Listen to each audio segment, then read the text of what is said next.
All right.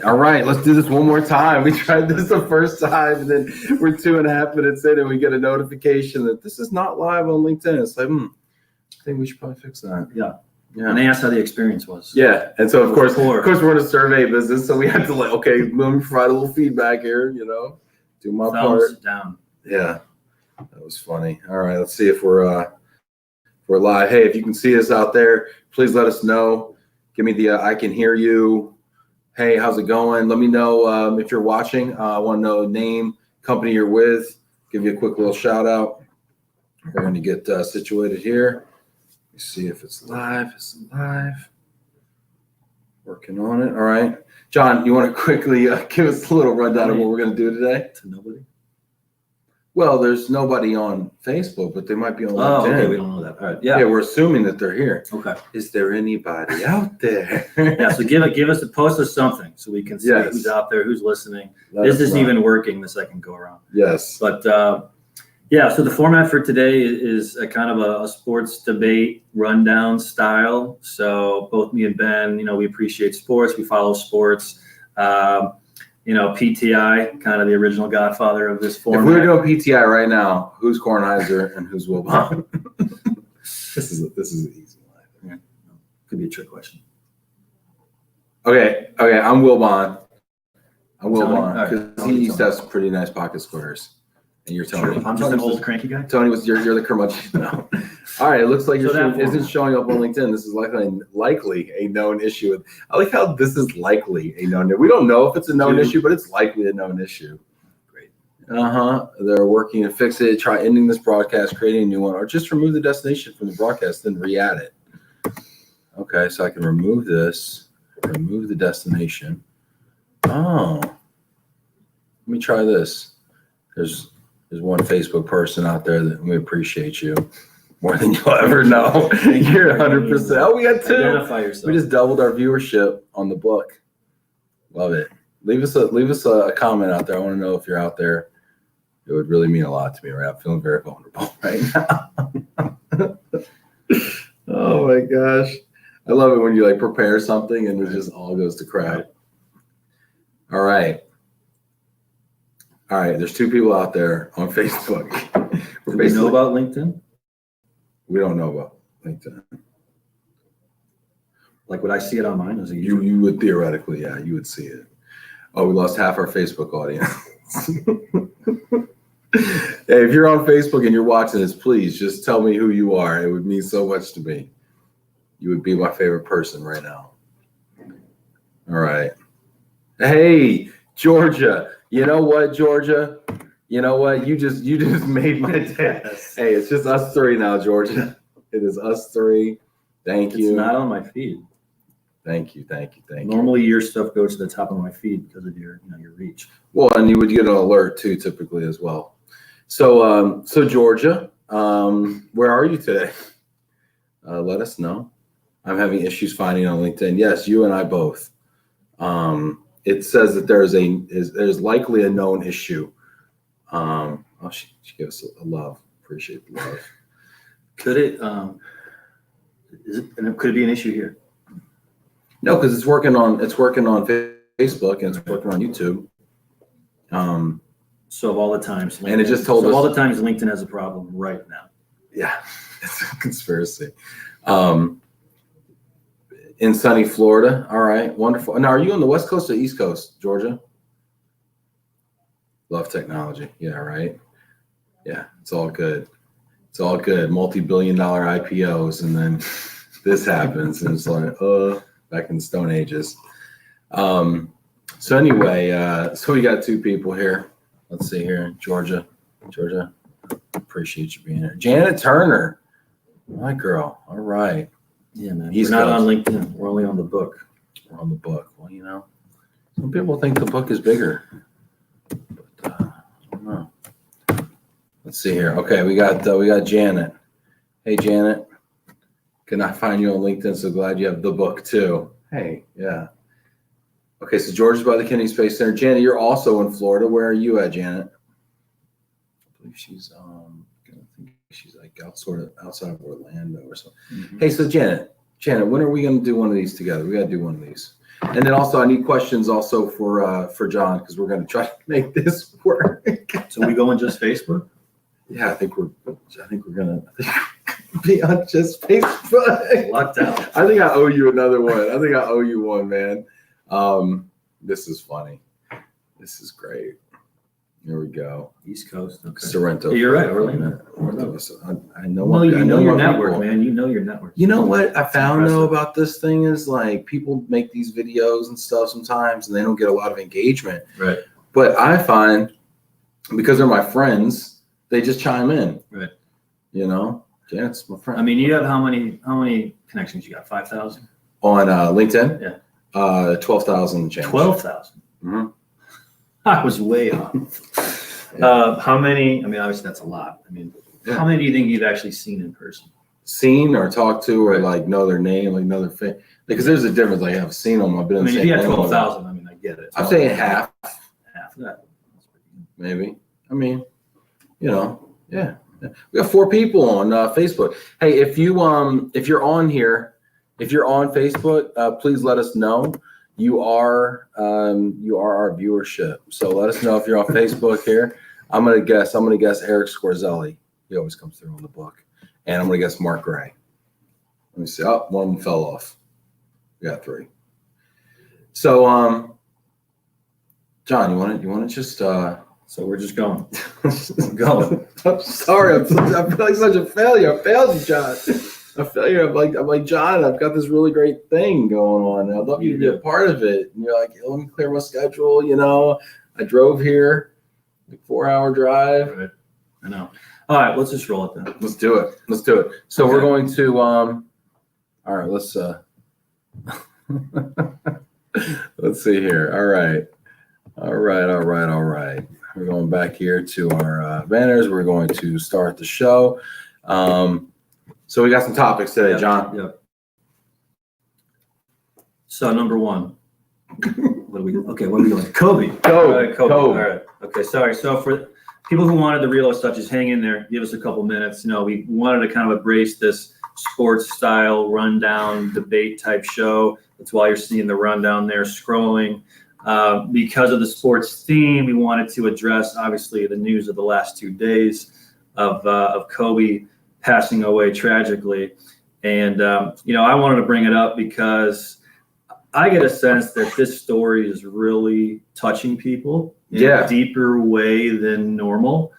It's not just a sports figure passing. Well, and it's also not, I mean, it's not a normal thing, too. Right, That's the other thing. It's not like it's not like it's Bill Russell. God bless Bill Russell. But it's not like somebody. Yeah, it was somebody still young. 41 years old. So close to just retiring. Mm-hmm. You know, I don't think there's ever been an athlete of this magnitude that's died like this. So this is all standing Maybe out, like right? Roberto Clemente. Right.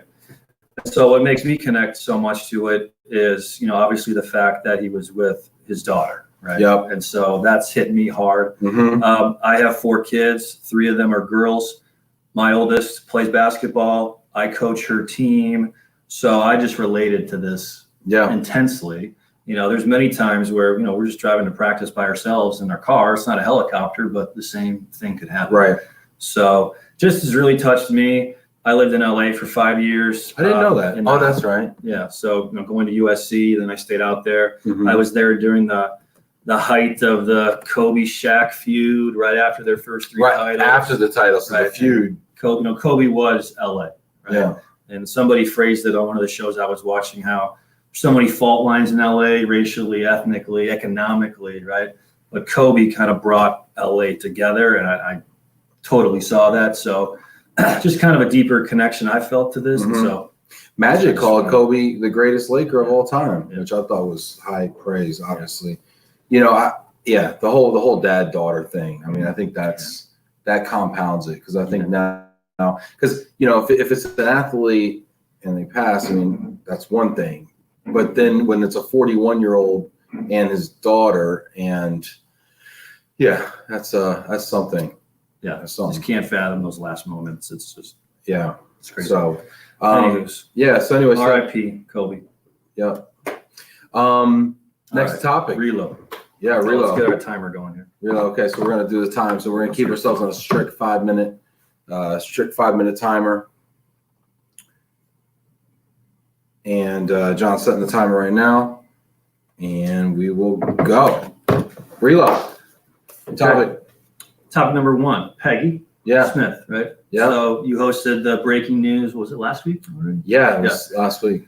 So she goes to Shift. Obviously, huge news for our industry. Yep. I mean, my thoughts on it: major win for Shift. Huge. I mean, the branding and awareness alone, they've probably gotten in this last week. The fact we're talking about it right now is probably well worth their investment in her. I think it's a great fit. I think it signals that Shift is in it to win it. You know, the level of contacts, insights, you know, corporate understanding that Peggy will now bring to Shift is really unprecedented, I think, perhaps in the industry, to kind of have access to that. So congrats to Shift. I think it's a great move by them. It seems like a good fit. Yeah, you know, I wonder how long it's going to last. You know, I think to everything you said, I agree with. You know, Peggy brings so much instant credibility to an organization that was really kind of a service provider to service providers, kind of super niche, right? And then it's kind of started to expand their product offering. And I do think it signals, to your point, a much more aggressive strategy. Yep. You know, and it opens up a lot of doors. Are you saying beyond lump sum stuff? I'm saying beyond, obviously beyond surveys and now into moving, and the fact that they, you know, they do, you know, broker moves now, you know, for the lump sum community. But I mean, you could take that same move board technology that they utilize in the same video survey process, and now you could start to do that with any move. So yeah, I mean, I think it opens up all moving, and then once you're servicing all moving, you know, what other services do you provide? I mean, a lot of RMCs started from offering one service line, right, whether it be real estate brokerage or move management or being a moving company themselves. And then or title or whatever, and then they kind of spun it into more services. So, I mean, why couldn't you take the same approach? Yeah, I mean, any business starts in their specialty, whatever it is. Right? Yep. And then over time, you get really good at that. But then, you know, inevitably you want to grow and add more, right? Board pressure, private equity pressure. Private equity, that's your own key. Internal drive to grow as a company from a founder or entrepreneur. So, I mean, they have to be thinking bigger things. And we all know Peggy's very big picture. So Huge. I'm sure she's bringing massive ideas. She's definitely a macro right. thinker, you know, gig economy, all the stuff she's talked about for so long. So yeah, I think, and you know, I mean, you said something before the private equity money, the VC money or whatever. You know, I've worked for a couple companies that have been owned by VCs in my last 2 companies. And the pressure to grow and to chase that quarterly number is huge, right? You know, and so yeah, they're going to be. They call it earn rate. How fast can you grow while burning through your cash? Burn through as little capital as possible. It's kind of always that clock that's going on, and so I expect them to move quickly, and you know, but I think it's a great fit for Peggy. Now, quickly, what do you think this means for ERC leadership front? You know, for you and I, kind of, you know, our last decade has been our coming of age in this industry, right? Yeah. Peggy has been the focal point. She's been the voice. She's been my president for a while now. So, you know, where do we go from here? I said that before. Like, I don't know how you replace someone of her magnitude and gravitas and just, you know, bright, shining ideas and leadership. Now, you know, I don't think everybody agrees with me necessarily, you know, but otherwise, you know, she'd probably still be there. But I think, to me, she was my ERC president, you know, and it kind of has like an emotional kind of thing for me, you know. It's gonna take some big shoes to fill, you know, for sure. Because before that, it was Chris Colley, right, for a very long time. Didn't know him, you know. So what was he like? From what I heard, just a fantastic leader. I think he was there longer. I mean, some of the people out there may know the specifics, but I'm sure there was hesitation back then when there was a transition, right? So that's inevitable. There's always going to be uncertainty, but just from Peggy's energy, I think she put ERC on the map globally, really grew the brand globally. I do think she grew the awareness of relocation benefits in general that I think has helped really all service companies. Yep. That's our time on that one. Next topic, it looks like, is, so what we've done is taken kind of a smattering of all the top headlines here over the last couple months here. Serva Cardis. Right. You kicked that one off. Serva Cardis. The news was announced. Also did a video about this the day it came out. Trying to be breaking a lot of news lately. Right. Serva acquired Cardis. I don't think the ink is dry on the agreement. I think there's still some red tape and things to get through. Right. Obviously, you're talking about two very large organizations, and how do you put that all together? But yeah, they've agreed in principle to a deal to be executed sometime this year, I guess. Yeah, I mean, I think most of us were pretty shocked to hear it. I originally framed it as like McDonald's buying Burger King. I mean, within our industry, right? You had two of the top three players joining forces. So, what does that mean from here? To me, I think it signals a couple things. I think it signals that RMC margins are getting tighter and tighter, and it's not the numbers that people like to see. Let me ask you though, why? Why do you draw that conclusion? Well, I think the industry is getting commoditized. I think procurement is playing a big role in driving down prices, which they're supposed to do. But there's this whole service element that's kind of hard to describe beautifully on paper, right? And yeah. So the easiest thing how to do see you quantify is the service and tell that story? Right. And so, I think, margins are going down. You got to have no fee pricing. There's less homeowners. Okay. So just the gross revenue that a client, brings an RMC, year over year, most likely is declining because their homeowner pool is declining, right? Yeah. You're seeing more renters in the system. For sure. And renters also mean fewer moves as well, or smaller moves as well. Correct. The same thing. Right. Yeah. So, Revenue with any costs. RMC, that real estate side is so important to the revenue model. So as that kind of has slowly died, you're seeing accounts just not as profitable. And so the only way to, get better margins is to kind of join forces, get economies of scale in your back office and your administration and that type of thing. And so, I think that's why they joined forces. I think that's why you're seeing other companies joining forces, and it probably will continue. Yeah, I mean, you're seeing a lot of consolidation. I put this under the consolidation overarching macro trend, right? Sure. You see it in van lines, you see it in RMCs. I mean, there's been a lot of RMC acquisition I say a lot. I don't know what a lot is. I mean, there was a lot, a flurry of it as well back in the days that kind of created Cardis and created Brookfield, but you're seeing Weichert and MI Group and Sterling and Lexicon, and now what is it, Relo Group, in the BGRS acquisition, and now the Cardis and the Serva acquisition. Right.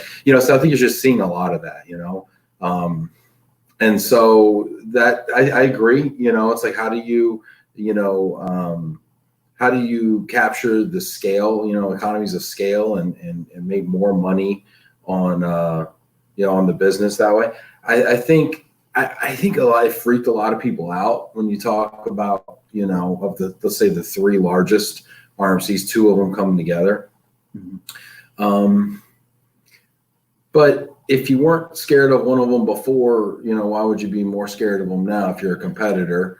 And if you're a service provider and you were doing a good job, I mean, that's more business for you. Well, there's a couple angles. Because I think, So I think it's good opportunity for companies like mine, in that we're smaller, so we can make the argument, hey, you're with now a doubly massive company, right? But you were making that argument before, sure. I'm sure, right? Sure. I mean, but there's probably more opportunities going to enter the marketplace, I think, of kind of clients that may be just interested if they're not continuing the same service. I mean, that happens in any acquisition or whatnot.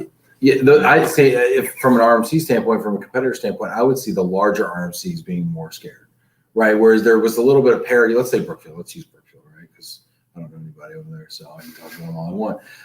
So BGRS and Cardis and Servo are kind of like in that same stratosphere. Right. Well, all of a sudden, Cardis and Servo created another stratosphere. Right. And now it's not the big three. It's the big one, and then the kind of big few, and then there we go. So I think one more thing on this. I think the mid-sized ones will be interesting to see what they do. Do they try to link up with other mid-sized to create a level of Brookfield because they feel that's important to be at that level? Do they have a better case? I think in any industry, there will always be your big ones and your small ones. It's what happens to the middle, right? It's kind of like retail is now you're either Walmart value or you're high-end, Nordstrom's. There's really not the middle ones are the retailers that are kind of going away. Yeah, right? the muddy middle. So what does that mean in relo? I don't think there's going to, I think it's more going to be more of a size approach of, what is your service?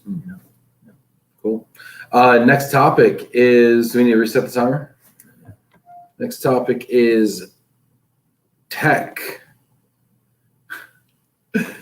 Next topic is tech. Tech can go a lot of places in here. And I think a lot of people in our industry like talking about technology. And, we all need technology, right? We all need systems. I think my biggest gripe that I have felt is that I think the client-facing technology, I believe, has been oversold compared to the actual usage rate. Preach. And I've tried to be on this soapbox for a while. Preach. So it's a great selling tool, which I understand, and every company does it. It's a great slick way to finish a presentation and show access and charts, and your employee can go through here and pick their movers. But whenever I talk to people, I never see high success rates. I never see like high conversion, right? Yeah. What percentage of your population is using this portal? Right. And so I think it's oversold, and I think clients are making purchase decisions based on this user technology that they ultimately never end up using. Oh, I've heard so many RMCs tell me that they lost a bid because they didn't have an app, or they didn't have some sort of they didn't, another one is they didn't interface in the HRIS system. Right. But to your point, I mean, how much of that is really utilized at the end of the day? From companies I know that do have these apps, the answer is very little. Now, I do think it's something that's very important to a small but growing segment of the population. But even if you look at the number of apps on your iPhone or Android device that are downloaded every month and every year, I think at one point, I think we hit a negative number or something, where actually people were deleting more than they were adding, which tells us that we've kind of hit saturation on apps, and people aren't seeing apps being important. Now there is mobile sites are important now, but with mobile sites, you don't get push notifications and all those other cool things. So yeah, I mean, you're developing one-time use applications that people aren't going to engage with. Right. That's where I think, having an app can be sellable, looks good on paper, but again, the usage, right? I don't see people liking the one-time download app, right? And if your website is mobile friendly, where you can just go to the site from Safari, log in and do the job, you don't need an app. You've taken away the reason for the app, minus those push notifications you talked about. So yeah, I think technology, we always need it. I think where the technology is more important is in the back end, right? It's from RMC to supplier. How do we speed up that information? And that's technology that nobody's really working on. That's the back end. That's the blockchain, whatever. That's APIs, that's what EDIs. And as we talked about margins going down for an RMC, or probably you guys too, if we can communicate better in the back end, that's where we get lower personnel costs, right? Your team isn't spending time keying in data in the portal the RMC makes you go into. We can do, overnight feeds. We can do 4 times a day feeds. That's where we're going to get cost savings to deal with these margin issues that we're having. And the back end stuff is, I feel, so much more important and usable than the client facing, that I'm just not seeing the usage rate. Well, I know for us as movers, when we were forced to use an RMC portal, you know, you have a lot of double and triple data entry in that situation, and you have data that's it's inevitably out of date as long as it's input, as soon as it's input. Right. And so, so all of a sudden now these RMCs are a lot more expensive and difficult for us to manage, which means, you know, we're adding headcount, we're not as profitable. So do you have any way of saying no to that, or you just kind of have to do what you're told and log in? Yeah, I got to do what I'm told. Systems. I got to do what I'm told, because these RMCs will say, well, every one of my other movers does it, and now I'm not going to give you moves unless you're updating my app, because that's what feeds my customers' portal, and they know when stuff's, you know. And maybe they'll have something that triggers a survey day of delivery. And if you don't have the proper day of delivery in there, it's outdated. They're getting a survey triggered the day of, and they're like, well, my mover's not here today. All automatically dissatisfied, you know? So yeah, so tech is broken. But I think the problem is, or the real opportunity is, to get everybody on the same page. But is that possible? Now we're talking ledger, one ecosystem, one blockchain. Is that really possible? Yeah, I don't think it is. Well, we're all using one currency in the United States. I mean, so is it like a coin base? Is it a blockchain? I mean, yeah, I think so. I mean, if you look at what about the smaller suppliers where you love the service, you know, but they just don't have that investment? Are your company like us be willing to walk away from that smaller provider just because I can't get the back end integration? Well, or they have some specialty in that location, and I need that. Yeah, but if everybody's not on it, then it kind of falls apart. You know? Right. Like so in an industry of so many verticals, so many competitors within the vertical, of different always sizes, competing over the same business, you know, how is all these companies going to play nice with each other? That's why I just don't think it's the way is through some of these relocation management software companies, because there's only a few of those out. Now, there's a lot of proprietary softwares that RMCs have, but there's a lot of RMCs running off of, you know, I don't know, what is it, the Equises and the NEOs and the whatevers, right? And so, like, if those guys rolled out APIs that were effective and worked with the major suppliers, I think there could be a sea change. You know? We'll see. All right, next topic. Oh, by the way, John Zilka is with NRI Relocation. That's Nancy Ray. I get that sometimes. Yeah. So I'm with NRI Relocation. We're in Buffalo Grove, Illinois, not to be confused with NEI, based in. But there's questions, if you care to recklessly speculate, whether NEI is interested in linking up with another relo company. So, you know, if you wanted to start some rumors, you could start. We putting feelers out, talking about acquisitions. We're doing a blind auction here. All right, go ahead. What's the next topic? So lump sums here. This kind of relates to technology. Another kind of issue of contention, I think, for everybody in the industry, right? Dealing with lump sums. You know, so my whole thing is, I get why clients like to push them. They sound easy. They sound predictable. You're giving the employee choice and flexibility and all that good stuff. But I'm not sure they want that, you know. And what I wish was that us as an industry would fight back more on the lump sum stuff, you know, not always be waving the white flag, you know. So, and I know when you're in the middle of a prospecting, and, you know, maybe some obscure person in finance is pushing for lump sum, and you have no access to talk to an individual, right? You have to go through HR, they're the gatekeeper, but they don't have the same power to convince anybody, right? So there are those scenarios. And I have heard situations where you have very large global programs going to lump sum, okay? And these companies are also consulting companies, so they're telling other big companies, hey, go to the lump sum route. But I think we all know that's not the best service approach. Well, how do you pull it back if a company has a lump sum culture has begun to take hold in a program? How do you pull that back and get out of it? It takes stuff you were doing on the online mover stuff that we're going to get into after this, pushing that education. Yes, when you get a lump sum, it sounds so perfect on paper, but here's what your employees are getting exposed to. Right. You know, lump sum means I'm going to go to Google and search. Right. And I'm going to rely on Google reviews. I'm going to rely on how pretty a website looks. And all that stuff, as you know, can be phony, concocted, fake, whatever, right? And so we our industry needs to be telling that story. And we need our value proposition. And we need to tell it in a different room.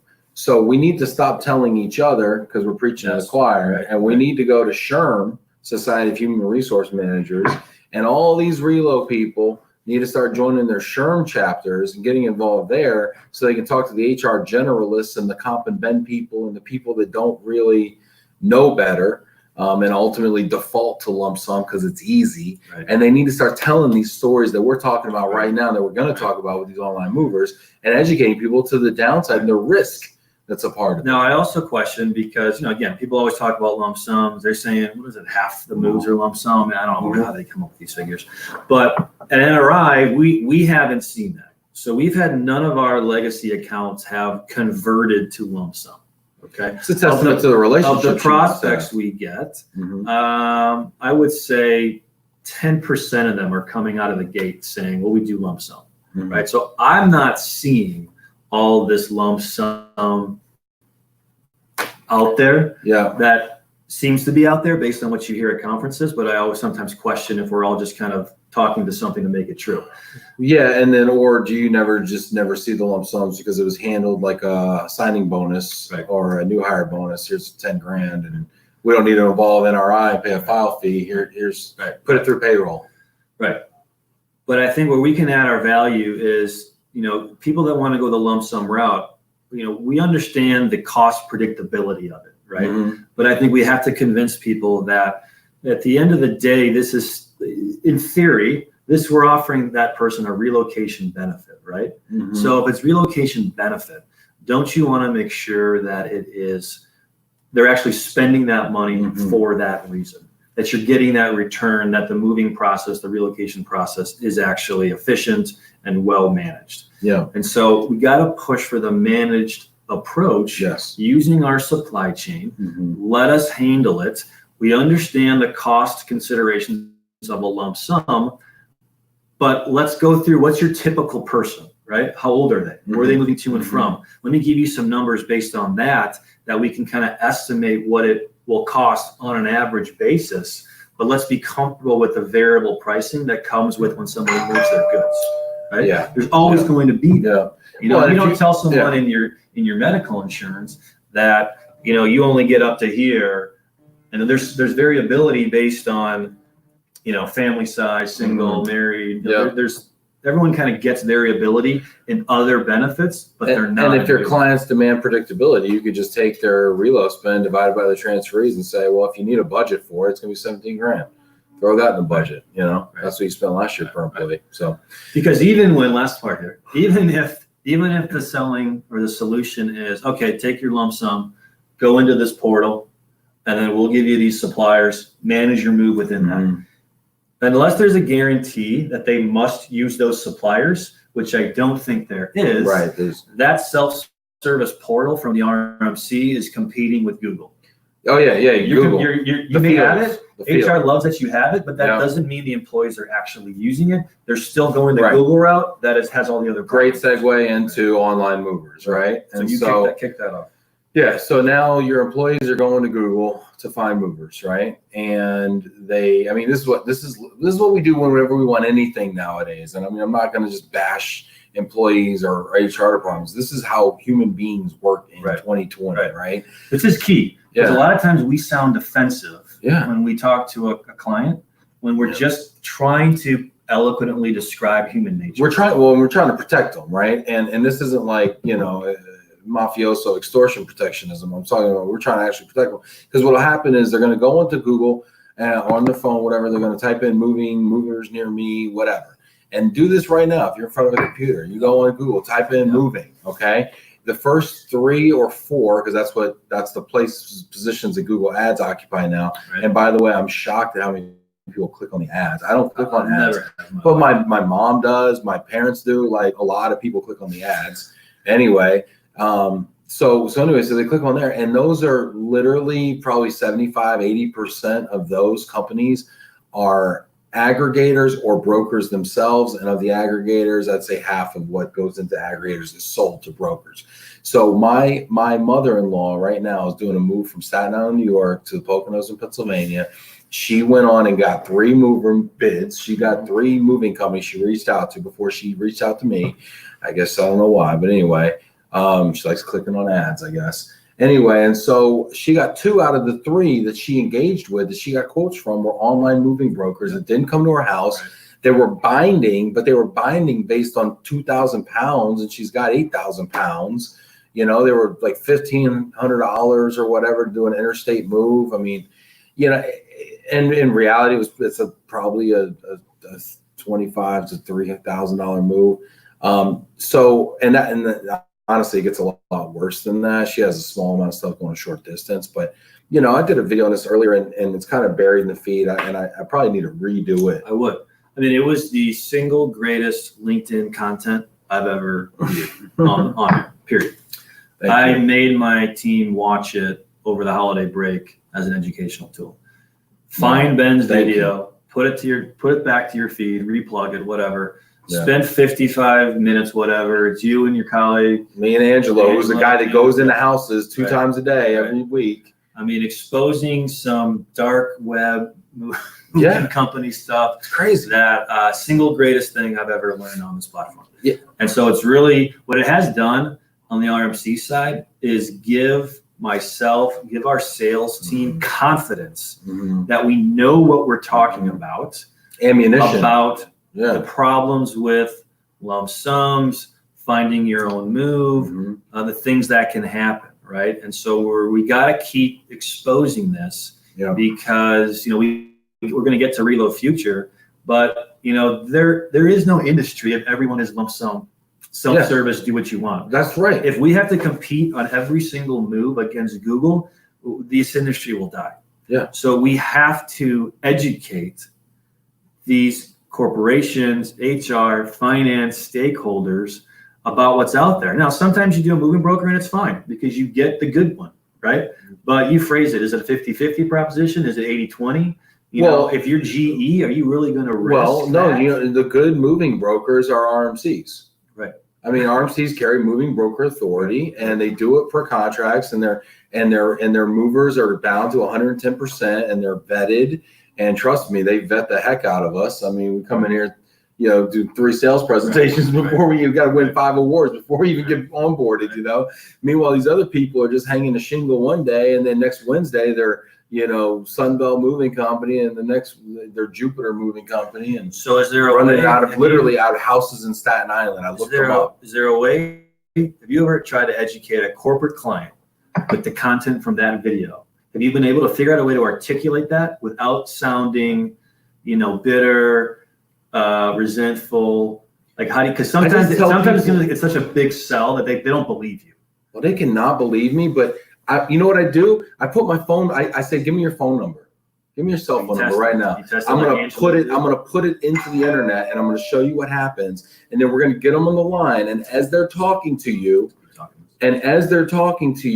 we're going to fact check every single thing they say. Oh, we're Sunbelt Moving and Storage. Oh, okay, cool. Send me an estimate. Okay, let me look at your motor carrier number. Let me look at your DOT number. Let me go on the Federal Motor Carrier Safety Administration, FMCSA's website, their safer website. I can actually look up the motor carrier number. You can just Google their motor carrier number. It'll tell you, oh, they're actually, you know, ABC, you know, company in Asbury Park, New Jersey, in this apartment right here. You know, and they hold themselves out to be out of Tulsa, Oklahoma, or something like that. And a lot of times they'll even change the address on the bill of lading so they can get around and circumvent the requirement to do an in-home estimate. Right. They're doing it over the phone. They say, okay, ma'am, sir, what do you got? Oh, I got a bedroom. Okay, well, great. If you got a bedroom, it's $7,500. Right. And then what they do is they sell the move off to some other guys with trucks, and they give them basically 70% of what they sold the move for. And then they say, hey, they say, hey, you know, Ivan, when you get out there in your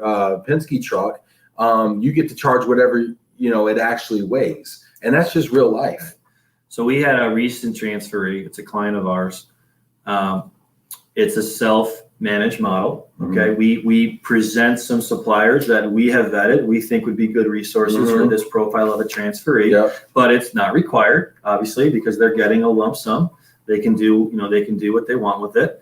And we just had a recent example where verbatim online moving broker, literally that quote sheet. I think they all use the same template. It's probably actually literally the same. One company that operates probably 20 different identities. And this transferee didn't get his goods when he was promised.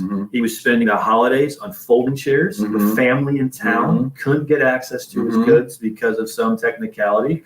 I mean, it's heartbreaking. And so these are tough examples, right? And so we're going to share this with our contacts, and so I know I kind of said we can't wave the white flag. And so it is a process with companies to kind of get educated. What I'm going to do is John, my commitment to you is I'm going to do that over again on Love and Relo, and we're going to actually tape it. It's going to be on YouTube. We're going to save it. The second thing I'm going to do is I've actually got a transferee that wants to come on and actually share her story. And talk about it. Because I think you don't believe it until you hear it straight from the poor lady that got duped. So we're going to do that. And then we have another client that a law firm. They're moving, new, law school grads. Okay. So they're 25, 26, right? Small move people. Okay. Younger millennial, right? They would be what everyone tells us the perfect transferee, right? For a lump sum portal driven model. Okay. Right. We don't do that. We do a managed approach where they're working with our consulting team. We're utilizing our supply chain. We're managing it. We're booking it for them. And these transferees, who are young adults, we get some of our highest scores from these people. They love customer service, which is so crazy because the whole world tells you they're all about their phone, but yet old school customer service, somebody doing it for them, they seem to love it. Well, and they have their parents on the phone. Like they don't know anything. And that's a large, I'm talking, we do 100 moves like that. That's a big pool of people that aren't asking for the lump sum. Oh, at that age, their parents are doing the whole thing for them. So their parents are also enjoying the service. My sister got a job with Schlumberger out of college, big company, oil and gas, managed by major RMCs. And she got a $1,500 lump sum, not grossed up, and about 5 days to get there. And it was in June. She had just graduated college, and no nothing. And she was told to save her receipts because they weren't actually going to distribute the funds to her before her start date. That's another thing you have the problem with the funds, right? So it's like, I mean your RMC should be able to funnel the money ahead of time. Should be able to. Yeah, and how do we? The other problem you bring up, $1,500 lump sum. But the companies don't even want to do it either. Less tax, right? Yeah. So they got $1,000 to use, maybe probably $800 or $900. Okay. We also have to educate on the realistic move costs that we're talking about here. I mean, $1,500 less tax. I mean, you struggle to get a U-Haul to cover all that. In 2000, how do we get these? How do we get the cost? In 2014, Worldwide ERC released a study that put the average cost of moving household goods for an employee homeowner, I want to say was the number, at $12,900. And that was in 2014. Prices have actually gone up since then. So let's call it 13 grand just for round numbers. Interstate move. Yeah. So if you're not offering somebody a 20 grand lump sum just for the household goods, where they're going to pay a third of that in taxes, then you're not covering the cost of the move. And so don't act like stroking away 20 grand is half a Mercedes. No, it's the cost of moving their household goods. So let's not get it twisted here. We have to be real. And that's before their travel expense, before they need 30 days of temp living. And oh, by the way, if you don't have a relationship with a corporate housing company and they're staying in the Hilton at $150 or even the Hampton at $150 after taxes every day for 30 days, because you could have just got a corporate apartment from some of our good friends out there. They're highly vetted and put together really nice, stylish, well-appointed places. I mean, you're just doing it wrong. You're just dumb. Right. Yeah. I mean, it's more education, right? So as far as just call people dumb on the internet, that doesn't work. As far as we've gone as an industry, we have to keep grinding on the educational part, And we got to say it in the right rooms. We got to be doing this at SHRM. We got to have panels at SHRM. We got to write thought pieces and articles for those magazines that reach out to the HR decision makers, that reach out to the finance. There's CFO magazines. There's magazines that cater to other decision makers in the organization, purchasing people, that we're not but in those Relo rooms. is this to them. And they think about Relo 1 week of the year, right? When it's budget time. What did we do last year? Okay, let's do the same, or let's less. shave 20% off, figure it out. You know, I mean, I feel like the other departments even in the face of corporate tax, Relo in literally for 5 minutes. Even though corporate tax rate went from like what 35% to 21%, and now we're still talking about shaving it every year. Yeah. So anyway, that goes back to also that seat at the table conversation, and that's another one. I'm actually talking to our friend Holly Klontz about coming on and doing a seat at the table conversation, because we have to educate our HR mobility people on how to make this case in their organizations. So lump sum online movers is kind of like a combined topic, because they're kind of one and the same. Because if you have a lump sum, you're most likely going to get exposed to online movers, right? So how do we convert these clients to do a managed program? The benefits of lump sums is the cost predictability, right? But can we get an understanding of your typical move profile, who you're moving, their age, how much stuff they have, to get that cost, right? When people always forget this, we can do a managed policy and we can shave costs within the benefit. Like I can say, we're going to use university, but you have to self-pack. Right. At least we have a. Or you're going to eliminate the SIT, the storage on it or something. Or we're not going to offer storage. Or not ship the car. Right. You can lower a program's cost by taking away other benefits. So not saying that's necessarily advisable, but I mean, yeah, you can do that. But it's what we as an RMC have in our toolbox, right? So if we hear these things, you know, and it's also really hard when companies create these policies, right? Where you get household goods and everything, you get temporary housing, right? You get final move trip, but we're only giving you 10K. So they're writing a policy that the funds can't cash. That's right. That's right. Yeah. So they're writing a $20,000 policy and only give them 10 grand. Right. And we got to figure out how to make that work. Yeah, you're taking them shopping in Nordstrom's. And there's no accounting for the market reality. For sure. We got to get better. Yeah. All right. Next topic. Maybe you set the timer here. We went a little long on that one. Yeah, but I think it was good. I think it was good information. I feel like we could do a whole show on that. We may have to, because I'm not seeing any of this. Unless they come in now, like 15 minutes left. Okay, so the DoD bit. I know you did a massive show on this last week. What was that gentleman's name? Chuck White. Super sharp guy. I learned a lot watching it. And by the way, can I just say, Ben, you've done an incredible job doing these shows. Thank you. I think people are drawn to your platform because of your passion, because of your knowledge. I think you're filling a void in the content world with kind of this ERC transition. I think you're becoming people's, like daily ERC session. And I think it's brilliant. And I think you're probably the only person in this industry that could carry this banner. I mean that seriously.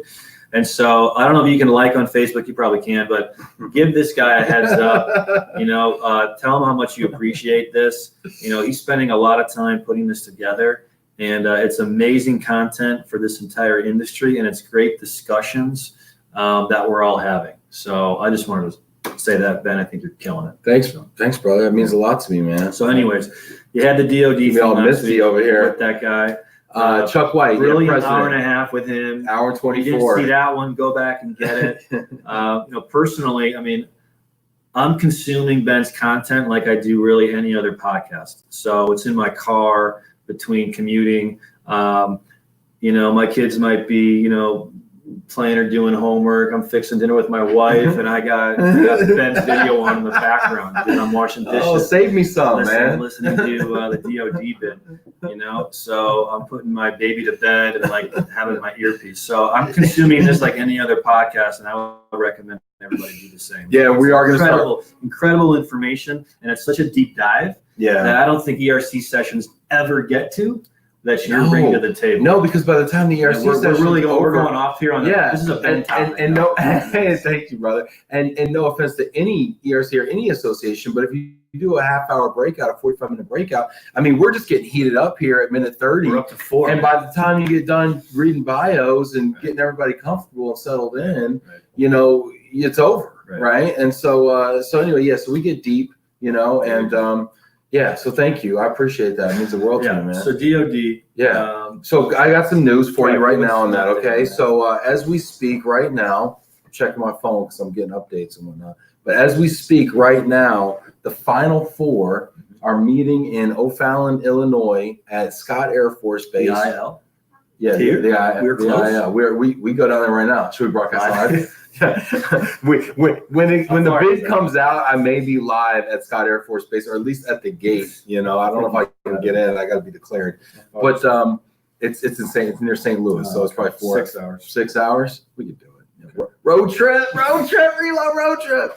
All right. So anyway, so they're there right now. They're doing their final oral presentations right now, the 28th and the 29th. So I imagine 2 today, 2 tomorrow. Don't know that for a fact. Just guessing. But yeah, so the final 4 are presented to U.S. Transcom, United States Transportation Command.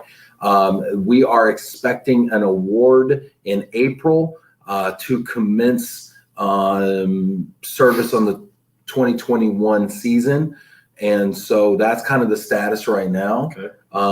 There is some speculation that there will be some protests and some attempts to block this move by the industry factions who don't win it, which is 90% of the industry.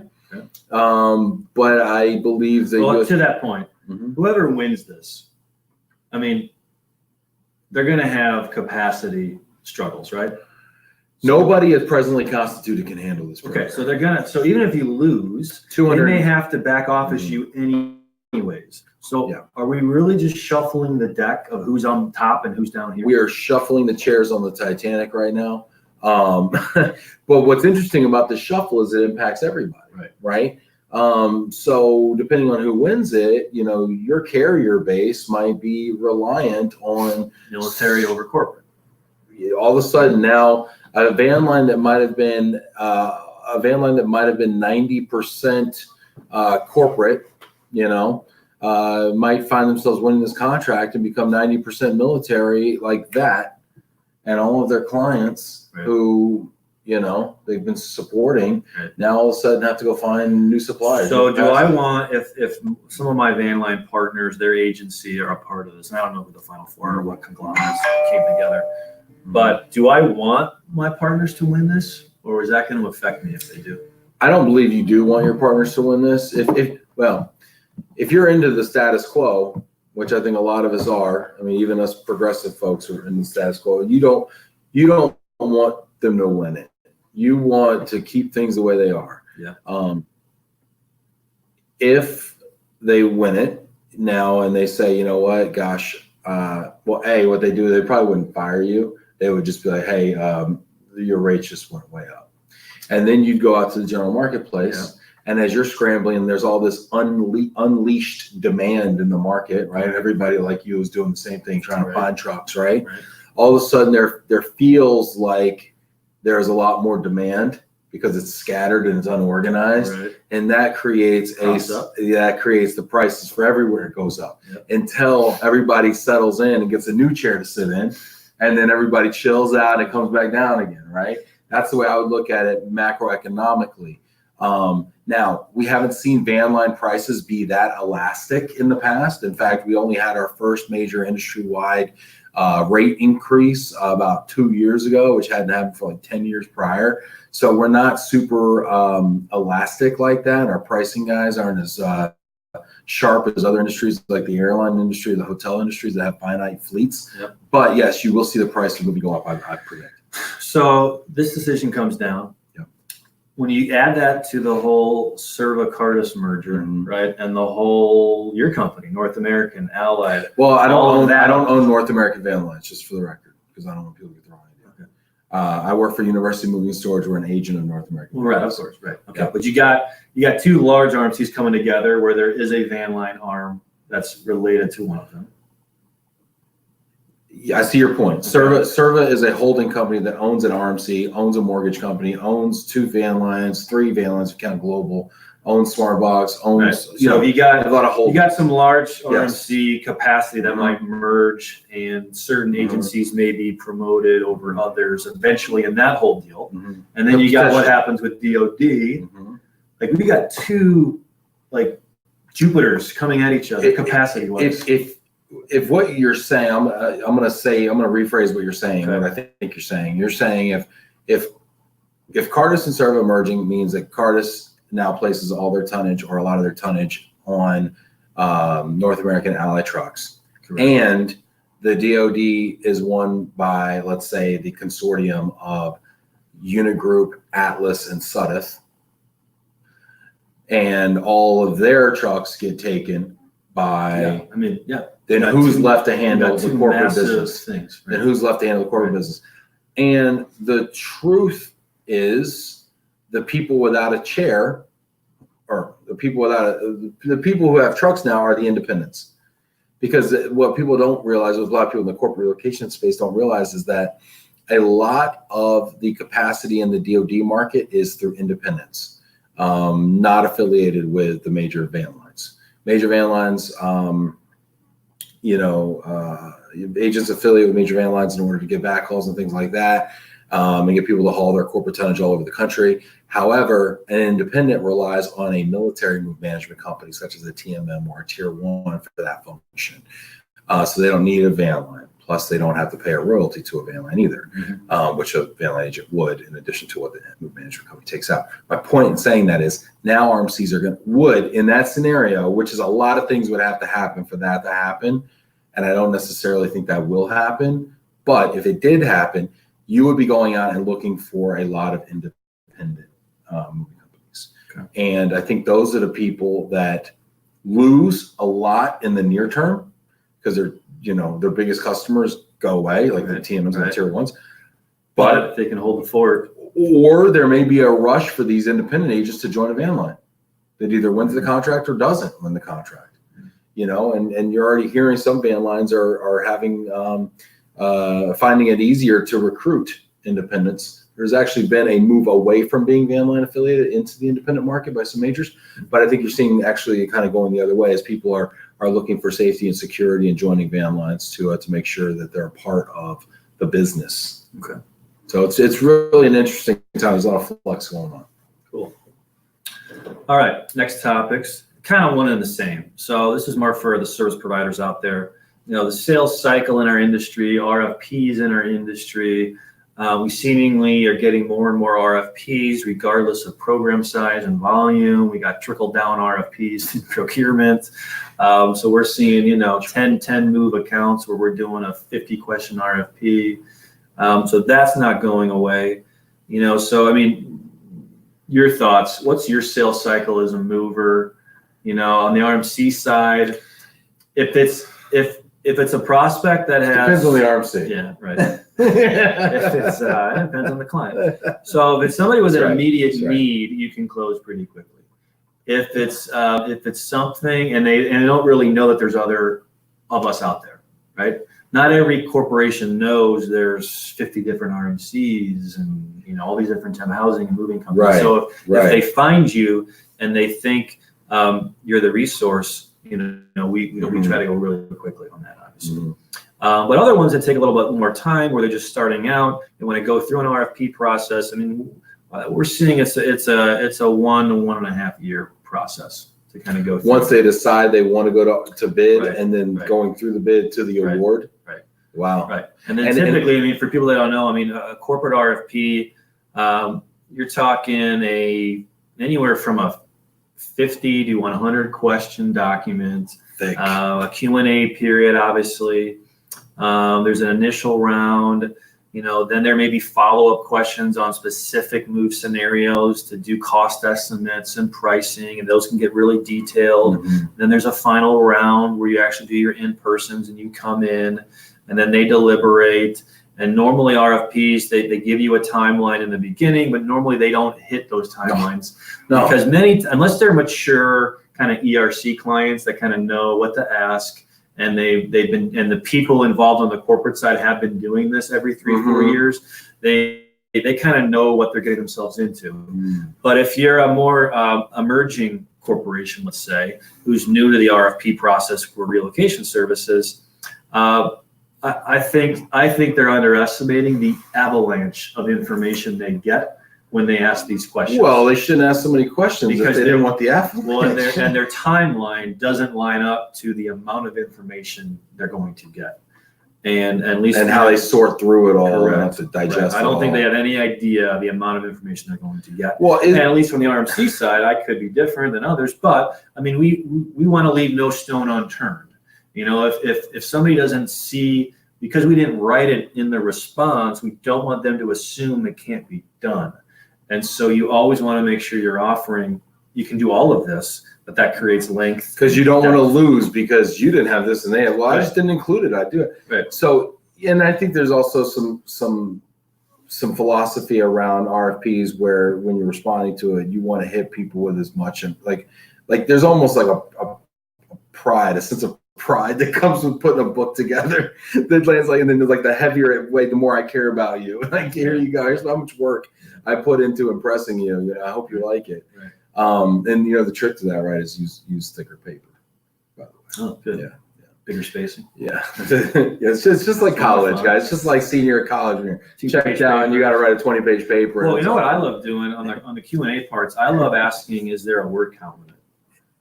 You love asking? Yes, because I kind of want them to do that, to force the answers to be shorter. Wow. And force everybody to do shorter answers.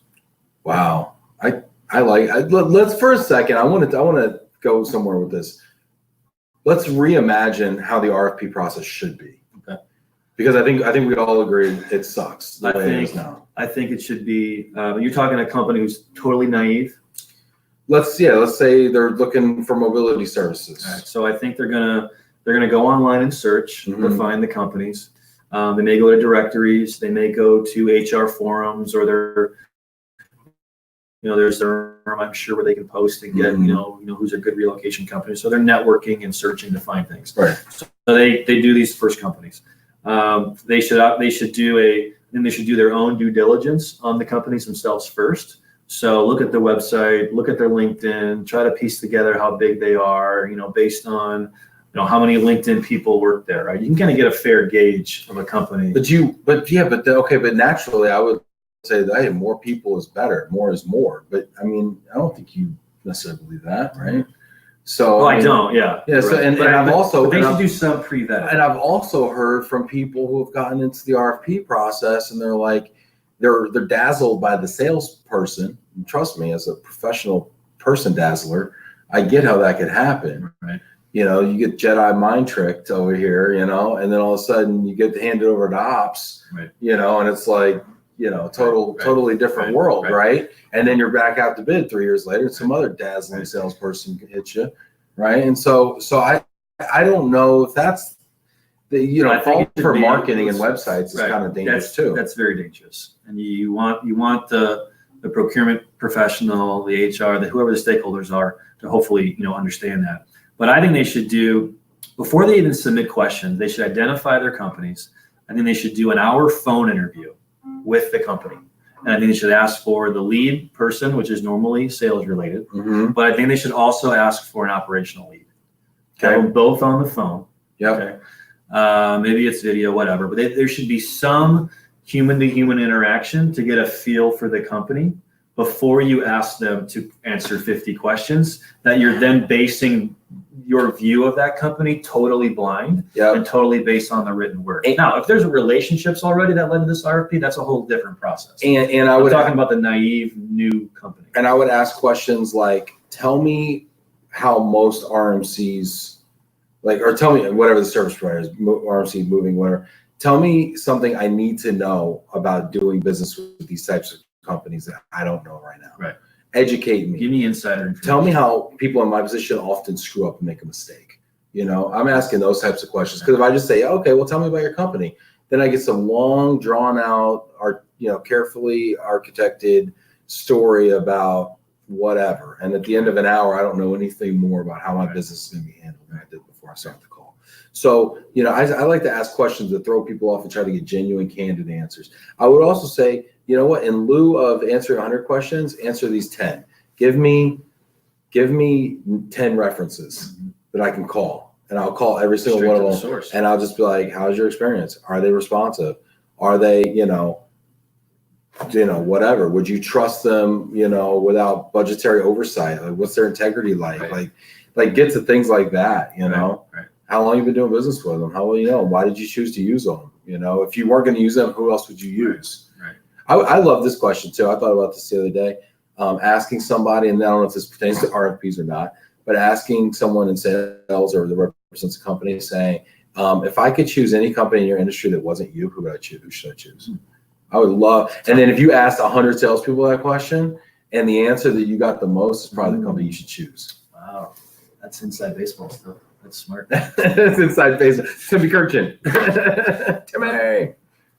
Yeah, I mean, I think that's a great approach. I think that'd be an ideal. You know, I think having a pre-question, get a feel for the company process is important, because I do think it's a challenge for an RMC or any provider to have something shine through only on written word. Now, obviously, there's schools of thought that say never do an RFP if you don't know somebody over there. Very fair point.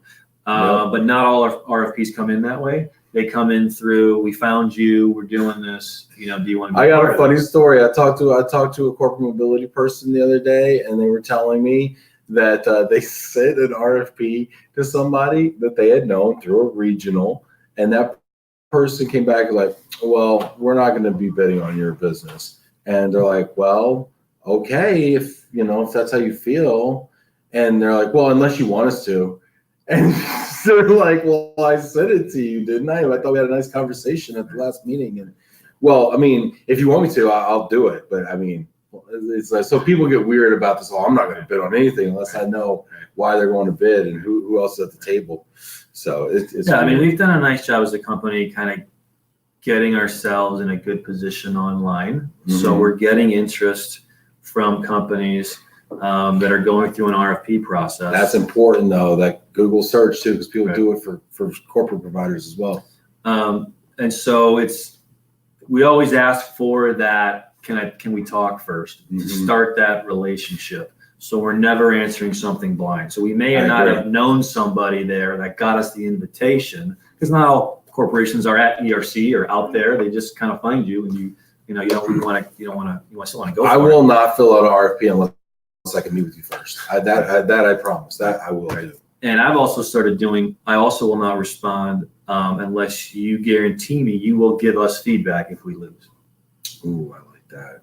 So it's a two-way street. If we're going to invest the time in answering these questions, okay, if there's 6 providers, we have a 1 in 6 chance of winning, whatever. The odds are low, right? 18%. So I try to get them to agree, yes, we will give you feedback, and not just like, well, we just weren't comfortable with your service levels, like real one. Like, what was it? Size, technology, whatever. Yeah. So we try to get that. Yeah. Oh, that's great. I like that. Okay, last topic. Relo future. The future of Relo. I'll kick it off. I think for some of the topics we've talked about today, if they're not addressed, I think the future is there will be reloads and moves. I think that will continue to shrink though, if we're not careful. One is the education around the lump sums. All right, that type of thing. Okay, selling our value proposition of managed moves. That's what we all base this off of, right? We want to manage the process, right? Whether you're an RMC, a real estate agent, you are a professional, you're expert in your field, and you just want these corporations to unleash that expertise, right, with their employees and trust us that we're doing this, in the right way. But I think we need to educate. But we also have some, I think, market wins that are not always to our favor as an industry, right? So real estate wise, is the broker commission always going to be there? That's funny. RFPs don't survive without the brokers. It's funny you say that, because I got a question on LinkedIn in the DM that asked that same question. And since we're talking about the future, I'm going to just put it out there. And specifically, a anonymous writer, I'm going to show you who this is. Anonymous sources now. Said, what do you think the future of real estate referrals look like for both the RMC and the corporate client?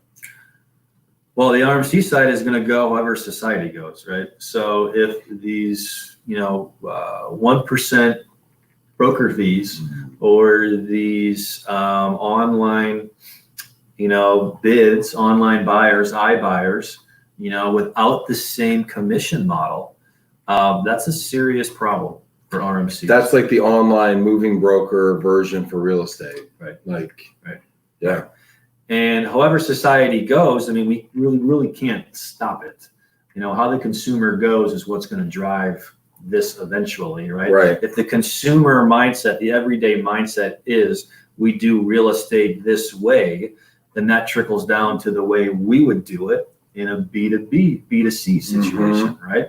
And so there's really nothing we can do to stop that if the whole real estate agent commission model shrinks. What if you pivoted though? There's a book called Blue Ocean Strategy. It was written, gosh, almost 20 years ago now, and I love it. And it was written out of a university called INSEAD in France, right, by these two really smart people. And it was basically about how do you get out of a red, bloody ocean full of sharks that are eating each other and get into the clear blue waters where you can swim freely and grow and prosper, right?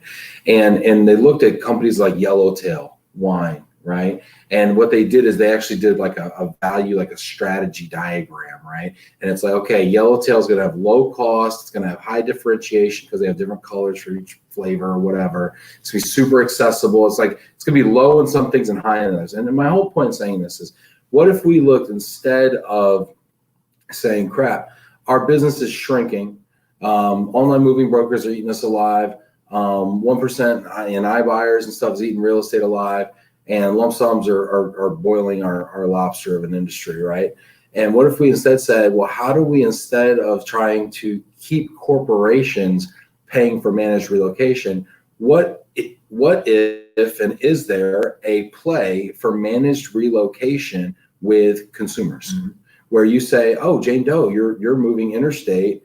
I can connect you. I can give you a concierge connection to real estate agent to buy and sell your home, someone to take you around on home finding trips, someone to teach you that the DMV in Michigan is called the Secretary of State, and here's what you need to get a driver's license. And oh, by the way, I've got 3 movers. I can get you bids from all of them. And oh, by the way, instead of staying at the Hampton Inn for 30 days, you should really check out Sweet Home Chicago because they got great apartments, right? And I can do that for you, and you're going to spend about the same money you would before.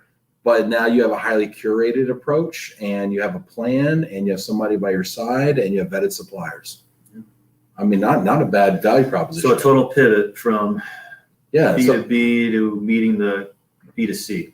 I mean, if companies, customers, clients, whatever you want to call it, decision makers are voting with their dollars and telling us they don't find value in what we're doing, every year they're telling us that more and more, then maybe we have to re-engineer the process to say, that sucks, but what am I going to do about it? And if you're going to give your employee, we just have to. Well, it's one. I think you're going to have Ben Heller on later this week. He has said some bright things around this topic that within our industry, right, we worry about, new companies popping up and disruptors, right, unique to employee relocation. He's always said, to my knowledge, that it's not going to be that uproots this industry. It's going to be someone in the consumer angle that creates and really makes, the kayak for moving, or whatever happens with real estate. And does Amazon get into that? And do they totally change the model? It's not going to be this industry that necessarily disrupt us. It's going to be somebody in the consumer model that makes it so consumer normal, right, that it just kind of engulfs our value proposition. And how do we prep for that? Well, first we have to disrupt ourselves before we get put out of business, right? While we still have the capital and the people and the manpower and the wherewithal to do that. I look at companies that kind of are nibbling in, and I see Janet here, on Facebook agrees. She says I see shift going that route, and that's But the consumer opportunity is massive, as we know, right? I mean, employee relos are a small percentage of consumer relos. Even though those numbers are trending down. See, I kind of disagree. I don't know the data. Well, I don't know the data either, but it won't stop me from taking a position on this. I'm going to tell you right now. Okay. Hot take. Don't let the facts get in the way of a good story. But no, I mean, think about this for one second. Let's look at it differently. How many people are moving interstate who aren't moving for work? I don't know. Retirees. Right. Who else? I mean, you wouldn't move to Tennessee without a job. I mean, right. so my point is, I would contend that 60 to 80% of interstate moves are relocations of some sort, or corporate relocations of some sort. Now, there may be an increasing percentage that are a lump sum, and therefore they feel like consumer moves, right. where the decision maker is Jane Doe, but it's not. It's still a corporate move of some sort. Now, maybe that is immaterial. Maybe that doesn't matter, because now the consumer is the decision maker, and you still have to, look at your service delivery model and look at your value proposition in terms of the consumer. And that's fine. And that's probably what we should be doing, because that's by far the hardest box to check. It's hard to acquire those consumers because they're, talk about fragmented. I mean, it's like grains of sand on a beach. And the cost of acquisition on Google is getting astronomical, so how do you create a brand like a Kayak or an Orbitz where people just go to it and they're not hitting Google like, what do I do? And by the way, it's a one-time life event, or it's an event that happens every 5 to 10 years. So that's the other angle, and that kind of relates to technology, right? Because people see opportunity with technology in this space because they've seen it other places, right? They see Uber, they see Kayak, right? Mm-hmm. But to your point, moving is in most people, I mean, they're not moving every day, right? People take Ubers every day, right? Mm-hmm. They book airfare every month. Okay, mm-hmm. The brands in Kayak are all known. Right. Like we know United, American, Delta, Southwest. There's not 1,000 of them like a moving company can be if they're on like a Kayak for moving, okay, which can be susceptible to the same online moving things we talked about. Right. So could that become the future of relo? I think what you do is no, because it's a different transaction. Moving is different than a daily transaction like an Uber ride or booking a flight. There's so much more complexity to it. It's not an easy transaction, whereas those other ones are. And I feel technology helps that because they're quicker decisions. Yeah. I agree with that. So where I'm going with this is I'm not fully convinced the industry will become that one day. I'm not fully convinced a consumer relo model will work because it is more of a complex transaction.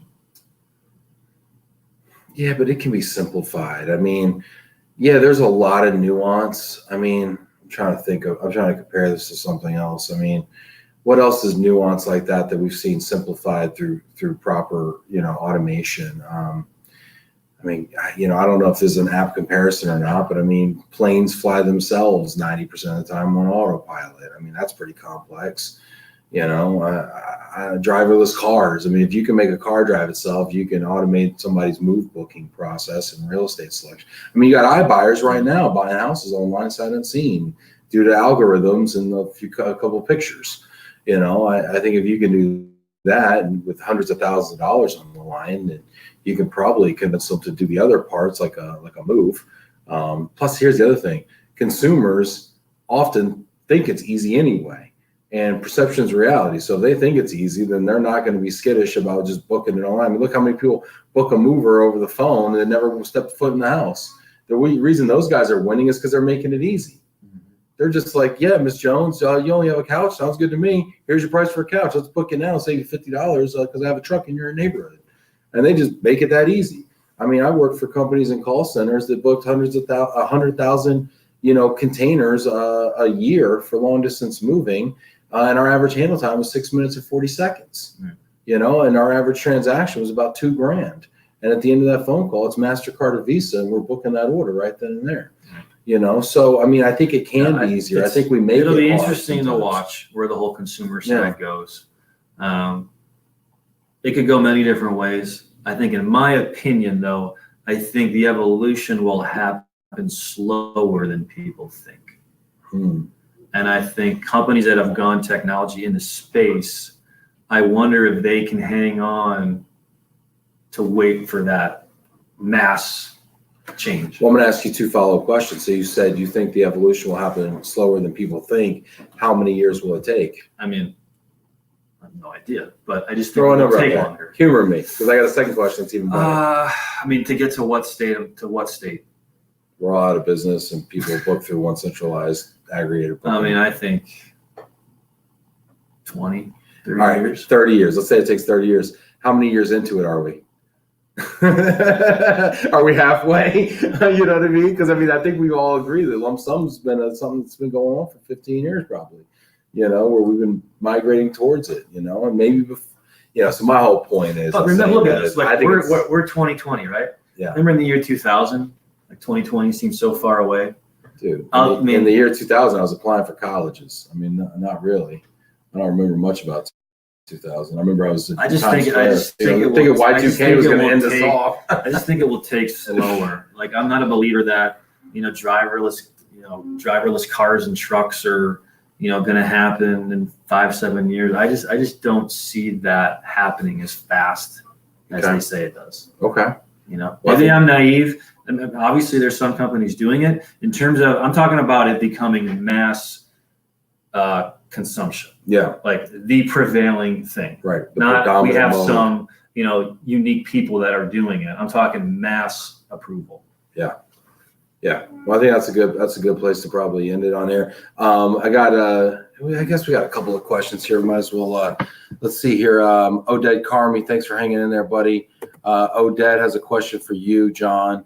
Where do you see independent movers fitting into the RMC supply chain, which has typically been dependent on the van lines with the global household goods contract on the horizon? Well, I think you kind of touched it in part of your answer on that. I mean, depending on, who wins that, where the capacity goes, what our current van line partners are forced to do.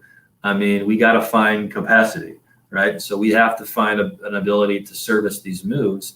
And if the independents have it, then, I think we'll find it, So I think a lot of this depends on, who gets that deal. I think the service Cardis thing matters also. But what our van lines tell us. Some van lines have told me that if their agency wins, they're going to say no. They're not going to service the military. They're not going to be forced to. I don't know how realistic that is, but I've heard that from our partners that we're not beholden to what corporate agency tells us. And they're not beholden, that's for sure. And so the person that wins, who is selling on that happening, may also have a capacity problem. Well, and I mean, look at Atlas. I mean, they probably have 40 SCAT codes or more, whatever, and they've outsourced 100% of them to TMM to manage, and they don't even manage their own. So while they have a ton of military business today, they don't service any of it themselves. So, I mean, they could win this contract and continue to source it, So who knows? Good question, Odette. I mean, I think that the answer is there's an opportunity for sure. This comment's cool. Let's see here. Steve Miser. In reality, what you're talking about is the same thing people were talking about in the 50s about U-Haul elimination of the van lines, just a different fear. People can never be eliminated from our industry. How much has U-Haul chipped away at the overall moving volume?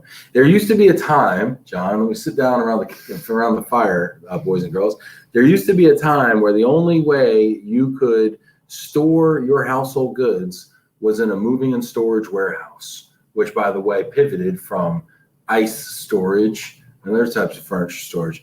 My point in saying all that was, now you go down to Uncle Bob's or Public Storage or First Month is $1 storage. Yep. The self-storage industry is growing tremendously. So yes, are there moving and storage companies around?